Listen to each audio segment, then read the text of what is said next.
Avis vascular centre మన దేశంలోనే the best varicose vein hospital. Hi Raju. ఆయన నమస్కారం. నమస్తే. ఇలాగే కదా ఇప్పుడు మనం ఫస్ట్ స్టార్టింగ్ గుర్తుందండి కదా, గుర్తుందండి. ఫుల్ యంగ్ ఎనర్జీకి సన్నంగా. మీరు కూడా సన్నగానే నేను సన్నంగా ఉండేవాడిని. పరిగెత్తే వాళ్ళం వైజాగ్లో కదా. అవునండి. అప్పుడే విన్ అయ్యి మంచి హైప్ మూమెంట్. అప్పటికి ఇప్పటికి నీకు చేంజ్ ఏం చూసావు రాజు? నాలోనా మీలోనా? మొత్తం నీ కెరియర్లో, నీ కెరియర్లో కానీ అప్పటికి ఇప్పటికి చేంజెస్ ఏం చూసావు? అంటే అప్పుడు ఫుల్ డీటెన్ రాజు అనగానే ఫుల్ సెలబ్రిటీ హోదా, అప్పుడే వచ్చావు, విన్ అయ్యావు, జనాలందరి మీద పడి ఇలా చేసావు. ఇప్పుడు జనాలు అంటే ఏం చేంజెస్ చూసావు జనాల్లో కదన్న నేను చూసింది, జనాల్లో యాస్టీజ్ అలాగే ఉంది. మన చుట్టూ తిరిగే కొంతమంది ఉంటారు కదా, వాళ్ళలో చేంజ్ చూసాను నేను. చేంజ్ చూసాను చాలా. అంటే ఫేమ్ ఉన్నప్పుడు ఒకలాగా, లేనప్పుడు ఒకలాగా బిహేవ్ చేసేవాళ్ళని. అంటే మనం అప్పుడు చిన్నపిల్లలం కాబట్టి మనకు అంతకు తెలీదు, ఎవరు కలిసినా కానీ మనోళ్ళే అనుకున్నాను. బట్ వన్స్ మనం దాటిన తర్వాత మన అనుకునే వాళ్ళు మనతో లేరు.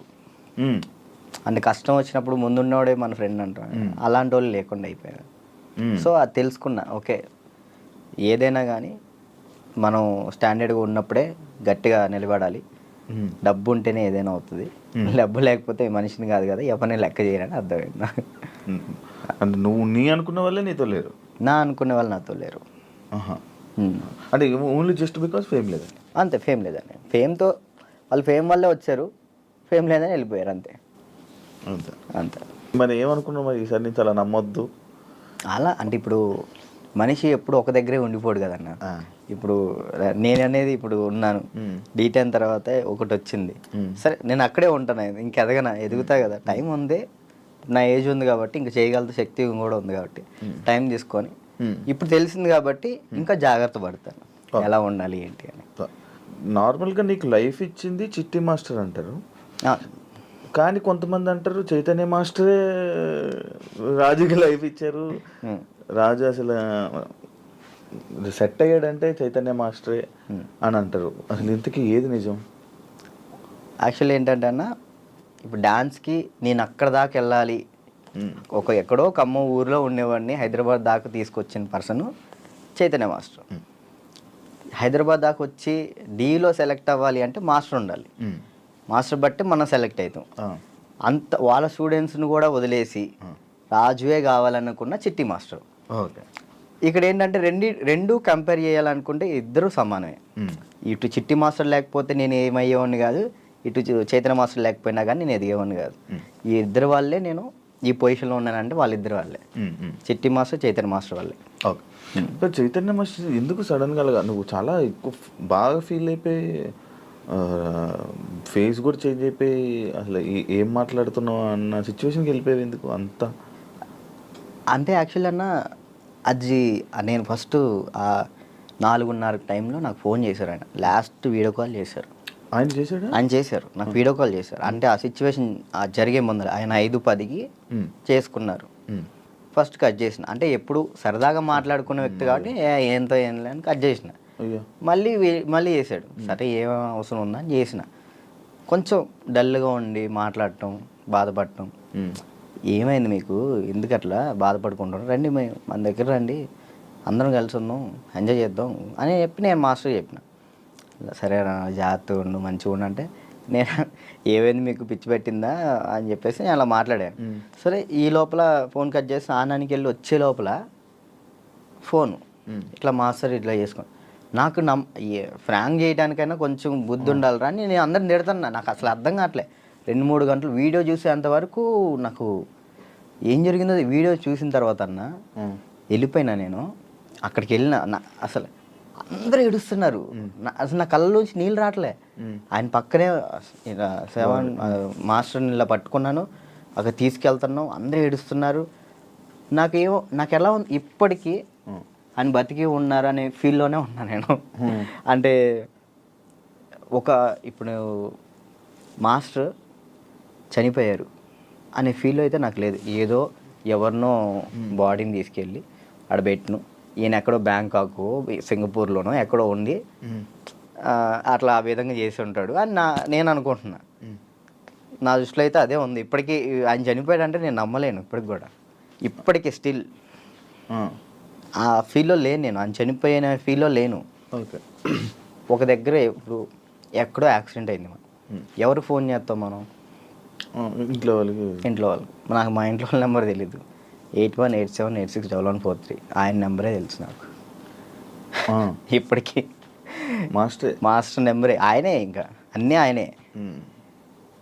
అట్లా అయ్యేసరికి నేను మైండ్ స్ట్రక్. 1 year అసలు ఏం పని చేయలేకపోయినా, అసలు ఏం చేయలే. 1 year పాటు ఖాళీగా ఉన్నా. డ్యాన్స్లోని ఆయన అంటే డి అయిపోయిన తర్వాత కూడా నీకు మంచి నిలబడిన వ్యక్తి ఆయనే ఇండస్ట్రీలోని. ఆయన ఉన్నప్పుడు నా దగ్గరకు వచ్చేవాళ్ళు కూడా ఎవరు లేరు. అంటే ఏదైనా ఆయనే చూసుకుంటాడు. నా దాకా ఏ ప్రాబ్లం రానికుండా చూసుకునేవాడు. ఆయన వెళ్ళిపోయిన తర్వాత ప్రతి ఒక్కరికి మనం చునకలు అయిపోయాం. అయ్యో. అంటే మాస్టర్ మెయిన్ ఉండేవాడు. ఎవరైనా మనం తక్కువ చేసినా కానీ వెంటనే ఏంద్రా నువ్వు అని చెప్పేసి ముందు ఉండేవాళ్ళు. ఇప్పుడు ఆయనే లేదు కదా, ఇక నోరు లెగుస్తున్నాయి అంతే.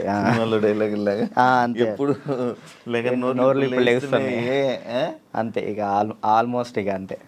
మరి అవి ఎప్పుడు మోయిస్తావు? కొంచెం అన్న టైం, ఒక పాయింట్ కోసం వెయిట్ చేస్తున్నా అంతే. అది కొరియోగ్రాఫర్ కానీ లైక్ యాక్టింగ్ అయినా కానీ రెండిట్లో ఒకటి మాత్రం పక్కా. నీకు కార్డు లేదా? లేదన్న కార్డు ఇవ్వలేదు. కార్డు ఇవ్వలేదు. నువ్వు ఇప్పుడు మామూలుగా డాన్సర్ కార్డు అప్లై చేస్తావా, కొరియోగ్రాఫర్ కార్డు అప్లై చేస్తావా? ఫస్ట్ నేను డీటెయిన్ అయిపోయిన వెంటనే డాన్సర్ కార్డు అప్లై చేశాను. వచ్చిందా? నేను డబ్బులు కూడా ఇచ్చాను, రాలేదు. అక్కడ యూనియన్ పర్సన్ ఒకళ్ళు మనల్ని మోసం చేశారు. 5 లక్షలు తీసుకున్నారు. ఎవరో కూడా తెలియదు. డబ్బులు అయితే మోసపోయాను. సో యూనియన్ వాళ్ళు కంప్లైంట్ పెట్టమన్నారు. కంప్లైంట్ అయితే ఇప్పుడు రీసెంట్గానే కంప్లైంట్ పెట్టాను. ఇప్పుడు కొరియోగ్రాఫర్ కార్డు అడుగుతున్నా. అంటే రీసెంట్గా నేను డాన్స్ ఐకాన్ కొరియోగ్రాఫర్ పోయాను, అది విన్నాను. దానివల్ల కొరియోగ్రాఫర్ కార్డు అడుగుతున్నా. టైం పట్టిద్ది రాజు, అంటే మీరు డాన్సర్ కూడా చేయలే కదా అని అంటున్నారు. సో ఇక అందుకే నేను ఏం చేయాలా ఆలోచిస్తాను. ఎందుకు ఏమైనా ఇబ్బంది ఉందా వాళ్ళ దాంట్లో? ఏమైనా నడుస్తుందా? కార్డు ఇవ్వకూడదు అని ఇవ్వట్లేదు లేకపోతే? అది తెలియదు అన్న నాకు. అంటే మధ్యలో నాకు కొన్ని తెలిసింది ఏంటంటే ఎవరో సమ్ పర్సన్స్ మనం అంటే పన్నోళ్ళు కొంతమంది ఉన్నారు, వాళ్ళు ఆపుతున్నారేమో అని నా ఉద్దేశం. డాన్సర్స్లోనే డాన్సర్కే శత్రువులు అంటారు కదా, లైక్ వాళ్ళు ఎవరో కూడా తెలియదు నాకు. గొడవలు పెట్టుకోవటం ఇలాంటివి అసలు ఇష్టం లేదు. అయినా ఎందుకు మనం అంటే పడట్లేదో అర్థం. నేను ఏం తప్పు చేశానో తెలియదు అక్కడ. కానీ అవతలకు మనం అసలు మనం వాళ్ళకి ఏం చేయలే, కానీ తప్పుగా ఎందుకు అనుకుంటున్నారో అది తెలియట్లేదు నాకు. ఫేడ్ అవుట్ ఎందుకు అయిపోయావు నువ్వు? ఏం చేయాలో అర్థం కావట్లేదు అన్న నాకు. అంటే ఇప్పుడు మళ్ళీ డీ చేయాలంటే వచ్చిన ప్లేస్లోకి మనం వెళ్తున్నట్టు ఉంటుంది. వెళ్తే ఒక స్టెప్ పైకి వెళ్ళినట్టు ఉండాలి కదా. కొరియోగ్రఫీ చేయొచ్చు కదా. అదే కొరియోగ్రాఫర్ కార్డు లేకుండా మనం సినిమాలో చేస్తే ప్రాబ్లం అవుతుంది. అంటే డీలో కొరియోగ్రఫీ చేయలేమా? నీకు అవకాశం రావట్లేదా డీలో? అంటే ఇప్పుడు ఆల్రెడీ మనం డీలో విన్ అయ్యాం కాబట్టి మళ్ళీ డీ చేస్తే డీ కంటే కొరియోగ్రాఫింగ్ ఒక సినిమాలో లైక్ అంటే ఏదైనా వెబ్ సిరీస్లో దీనిలో చేయాలని నా ఉద్దేశం. అంటే డీలోనే కొరియోగ్రఫీ చేస్తూ అలా సినిమాలకి అలా చేయకూడదా? అలా ఒక దాని మీద కాన్సన్ట్రేట్ పెడితే అది బాగా చేయాలని ఆలోచిస్తాను. ఇప్పుడు డీ మీద కాన్సన్ట్రేట్ చేసాం అనుకున్నా, ఖచ్చితంగా 1 year పాటు మనం దాని మీదే కాన్సన్ట్రేట్ చేసి ఒకటి మనం చేసినామంటే అది విన్ అవ్వాలి. 2 పడవల మీద మనం కాలేయకూడదు, దాని మీదే ఫుల్ కాన్సన్ట్రేట్ పెట్టుకొని చేయాలి. ఇక్కడ ఏమైంది, ఇప్పుడు మళ్ళీ నేను డీ కొరియోగ్రాఫింగ్ వెళ్ళిపోతాను, ఆ టైంకి కార్డు వస్తే సినిమా అయిపోతుంది. కాదు ఇప్పుడు సినిమా చేయాలంటే కార్డు ఉండాలా? ఖచ్చితంగా కార్డు ఉండాలి, లేకపోతే తీసుకోకూడదా? నేను తీసుకోరు. ఎందుకు? అందుకే ఆగిపోతున్నాను. ఎందుకు తీసుకోకూడదు? నాకు ఆల్రెడీ సినిమాలో ఆఫర్లు వచ్చినాయి. మరి డైరెక్ట్గా హీరోలు డైరెక్టర్లు కూడా మీరు చేయండి కొరియోగ్రాఫింగ్ అన్నారు. ఇప్పుడు మనం సినిమా సాంగ్ చేస్తే సినిమా ఆపేస్తారు,